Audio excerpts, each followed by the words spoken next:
Simon Chimbetu akanga akuziva kuti ava pedo nekufa paakazobuditsa albhamu rake rekupedzisira rinonzi 10 million pound, apo pane song inonzi kikiri kikiri yaitaura nezvakazoitika paakazoshayika nezvakakonzera rufu rwake. Nhasi tichange tichitaura pamusoro pemurume anonzi Simon Chimbetu, ende tichange tichitaura again zvaakaita, upenyu, nhamo yaakaona kuzosvika musi waakazoshayika. So stay tuned, and if it's your first time to be here, please do subscribe to our channel and ring the notification button kuitira kuti patinozoposta next video you'll be the one anotanga kuona video ready. And also please do leave a comment in comment section, and also more like a video redu kuitira kuti vazhinji vazokwanisa kuwana mukana wekuona video redu. Kana muchida kutaura nesu, if you want to get in touch with us, you can as well contact us on our WhatsApp platform at 0773956298. You can also contact us for adverts, for promotions and everything chinoitika padande mutande reinternet. Zita rangu andinonzi Donvet. Simon Chimbetu tichizopinda muupenyu hwake akazvarwa mugore ra1955 musi wa23 September.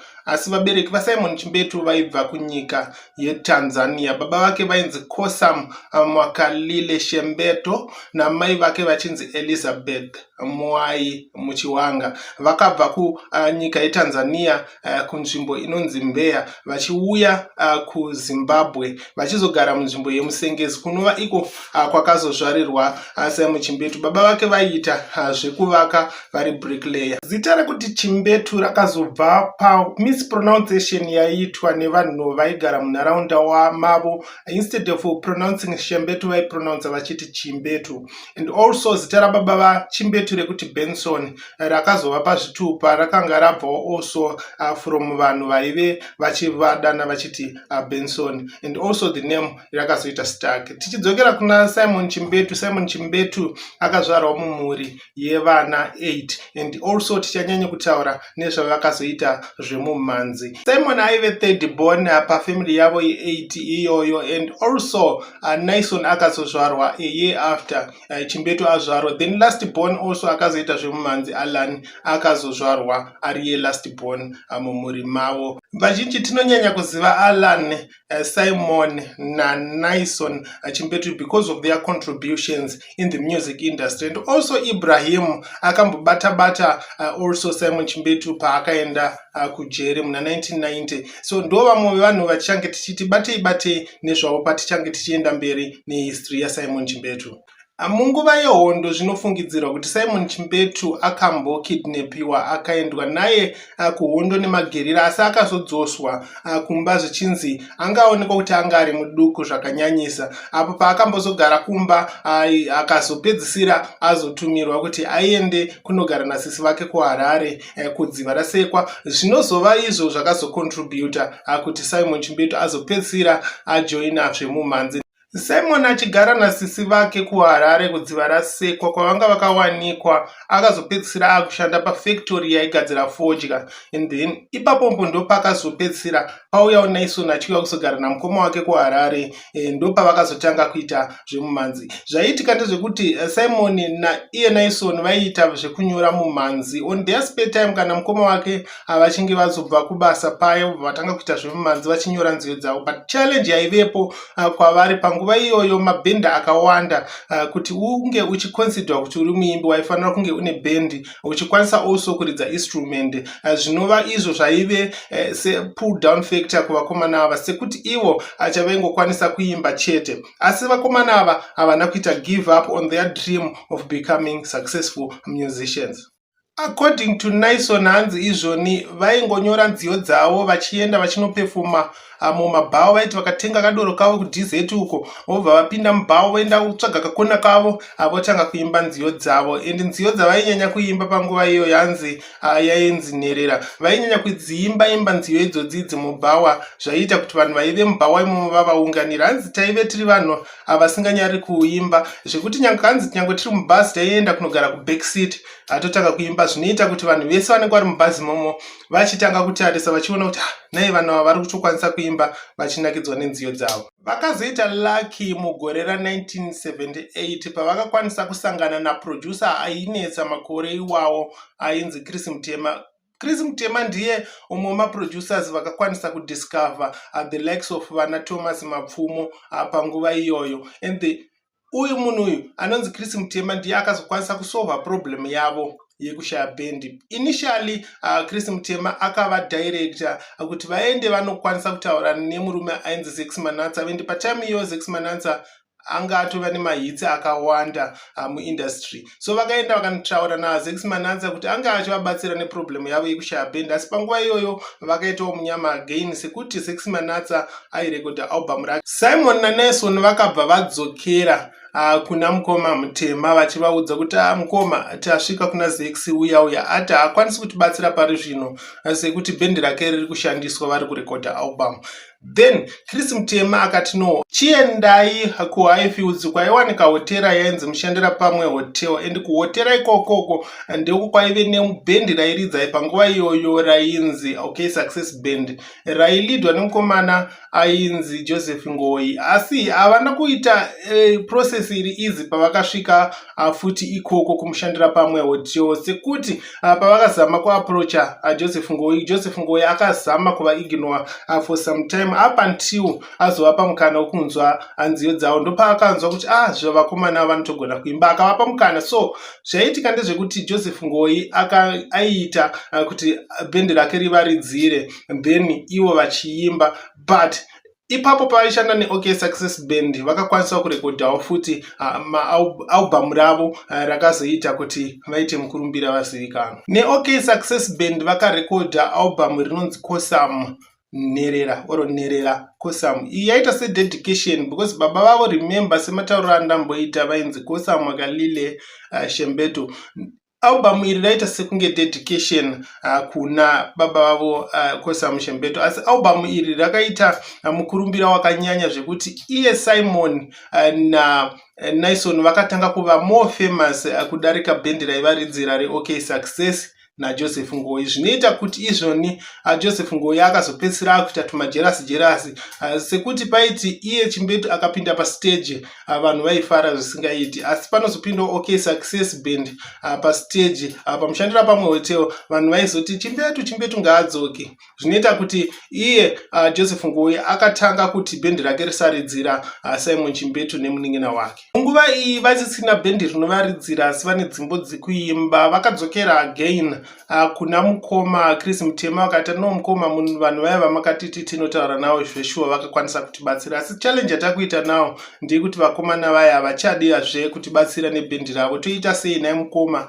sezvo tichida kushanda? Mukoma Chris Mutema vakabva vavapoinda kubendi rairidzira kudomboshava paMerechena Hotel. Kwaive nebendi rainzi Sungura Band railidwa namukoma Ephraim Joe panguva iyoyo, asi izvoni nekuwirirana kwavakazoita bendi reSungura Boys rakazomuvha kubva kudomboshava kwekwe richiuya kuHarare kuti rizoassista Simon naNelson kuti vachirekodha mama-albums, also nekuramba vachiperforma pahotera yavaishandira. Vachishanda neSungura Boys, vakomana veChimbetu vakakwanisa kurekodha maalbum maviri, Tezvara Varamba nealbum Denda. Asi again sezvanga zvakamboitika apa vaishanda nebendi reOK Success, vana Chimbetu vakatanga kuva more famous again kudarika the Sungura Boys. Zvaita sekuti again vakapinda pastage vanhu vainyanya kufarira Simon Chimbetu kana achibekwa neSungura Boys. Mukoma Ephraim Joe vaona zvadaro havana kuzoita mwoyo wakaitwa namukoma Ngoi wekuramba kuridzira vakomana ava, asi chavakaita ndechekuti vakabva vatsvaga umwe lead singer aikwanisa kurinyora nziyo dzainakidza anova iye John Chibaduro watakuziva ipapo panguva iyoyo aishandira kuMaonera Superstars. Vakabva vamutora vakauya naye kuSungura Boys kuti akwanise kuita compete neChimbetu Brothers, and panguva iyoyo zvakashanda sekuti vanhu vazhinji ndopakabudisawo dzimwe nziyo dzainakidza naJohn Chibaduro achiimba ari under Sungura Boys, and vanga vakuti vese vakapinda pastage zvanga zvakunakidza pakuti vazhinji vacho vaiti vakafarira Chimbetu vofarirawo Sungura Boys nekuda kwenziyo dzainga dzichibuda panguva iyo. Asi again tichingodzokera, Chimbetu Brothers vaive vachigona zvinonyangadza chaizvo zvekuti patime iyoyo again vanhu vakatanga kufarira the Chimbetu Brothers kudarika the Sungura Boys. Sungura Boys yakatanga kunzvenga kuridzira Simon naNaison pavaipinda pastage zvayakasiya futi vamadestitutes vava kushaya bendi rinovaridzira. So what happened is again vakazotaura nemuridzi wemushandira pamwe hoteri akati onai challenge yatiri kuramba tichiita panapa ndeyekuti mabendi ese atiri kuramba tichishanda nawo vari kuzopesera vatitiza voramba kushanda nesu. So tingaite sei kuti tigadzise problem iyi sekuti mushandira pamwe hoteri zvayaiita yaiti bendi rinenge raramba kuridzira vana Simon vaidzinga bendi iroro basa. Vana Simon osara, but problem yaivepo again ndeyekuti vana Simon vanga vasina band asi vachikwanisa kuimba, vaive masuperstars vasina band. So mushandira pamwe hotel yakazovagadzirira band, yakatenga equipment, ikatenga zvese, asi changa chakuitika again vana Simon ndovanga vakufanira kuemploya vaizoridza. Ndopavakazofoma band rainzi Marxist Brothers, raitorwa from philosophy yaKarl Marx yekuti the working class the employers pandochaipedzisira paita gap class, zvinoita kuti izvoni pave nekakudhonzerana pakati pevashandi nevaridzi vebasa, ndo pakabva zita rekuzoti Marxist Brothers. Ende mukada kunyatsotarisisa nziyo dzakawanda dzaiimbwa nana Simon panguva iyoyo dzaive nguva dzaive nziyo dzinomiririra vashandi, dzinoratidza nhamo inowanikwa nevashandi pamabasa, zvinova zvakaita kuti vave more famous panguva iyoyo, sekuti again paive nekaudzvinyiriri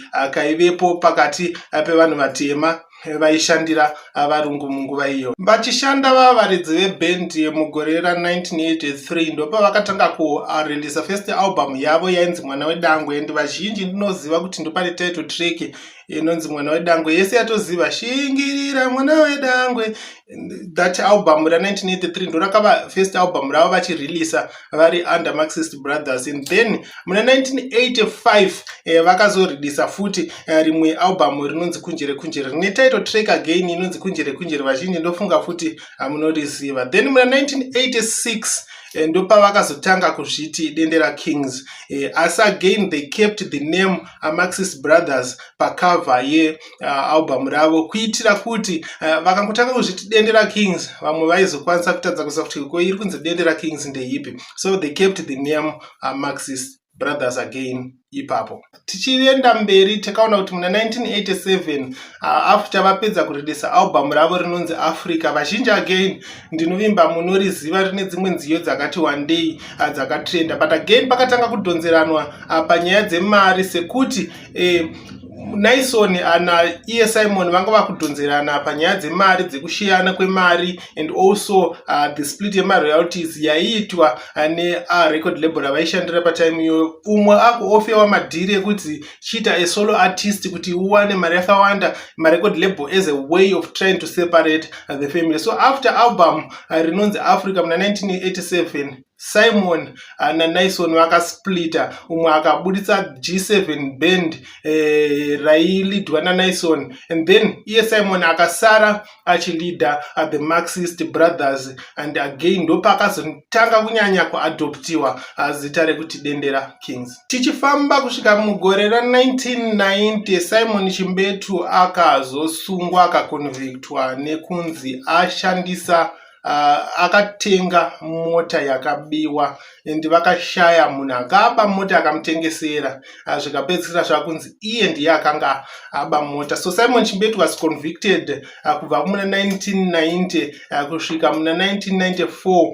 paakaseva jail term rake ari kuKami prison. But the most amazing thing is his record label yanga ine mamwe maalbum maviri aanga akarekodha asati aenda kujere, and vazhinji tinomaziva, and pakareleaswa rimwe album mugore ra1992, rimwe rikareleaswa mugore ra1993, asi patime yese iyoyo Simon aive ari kujere. And what happened is to keep the Dendera Kings and the Marxist Brothers name alive, muning'ina waSimon ainzi Ibrahim, ainzi Brian nevanhu vazhinji ndiye aienda achinoita mashows achishandisa dzimbo dzanga dzaimbwa nemukoma wake. And again later on around 93 Alan again akabva kuchegutu achinojoina Ibrahim kuti vange vachiendesa mberi zita redende raKings. Pachizobuda Simon Chimbetu mugore ra1994 kujeri, akadzoka bhendi richiri rakangobatana sekuti pane hama dzake dzakaita